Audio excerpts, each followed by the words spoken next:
आधी पण बऱ्याच मीडियासमोर मी हे सांगितलं की नाथाभाऊ असतील, आज रोहिणीताई असेल किंवा मी असेल, आमच्यावर कधी असं प्रेशर कधी आत्तापर्यंत त्यांनी टाकलेलं नाही आहे. त्यांना पण व्यक्तिगत अधिकार, म्हणजे व्यक्तिगत निर्णय घ्यायचा अधिकार आहे. मला पण माझे व्यक्तिगत निर्णय घ्यायचा अधिकार आहे आणि साहजिक आहे, आज ते गेल्या अनेक वर्षापासून आज शरद पवार साहेबांसोबत काम करत आहे. आज त्यांना प्रदेश अध्यक्षाचं पद मिळालेलं आहे, तर त्यांची ती इच्छा आहे. पण आम्ही सुद्धा भविष्यामध्ये प्रयत्न करू की त्यांनी परत भाजपसोबत येऊन काम केलं तर चांगलीच गोष्ट आहे.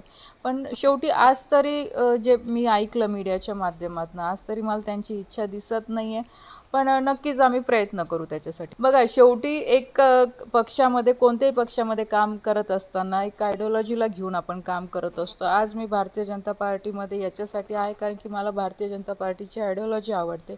मी त्या विचारांवर मी काम करत आलेली आहे. मी याच्या आधीसुद्धा सांगितलं होतं की आज जरी नाथाभाऊ NCPमध्ये जरी असले आणि पक्षाने मला जरी तिकीट दिलं किंवा नाही दिलं, तरी मी भारतीय जनता पार्टीसोबतच काम करणार आहे. कारण की आज शेवटी त्या विचारांना घेऊन मी समाजामध्ये काम करते किंवा लोकांपर्यंत पोचते.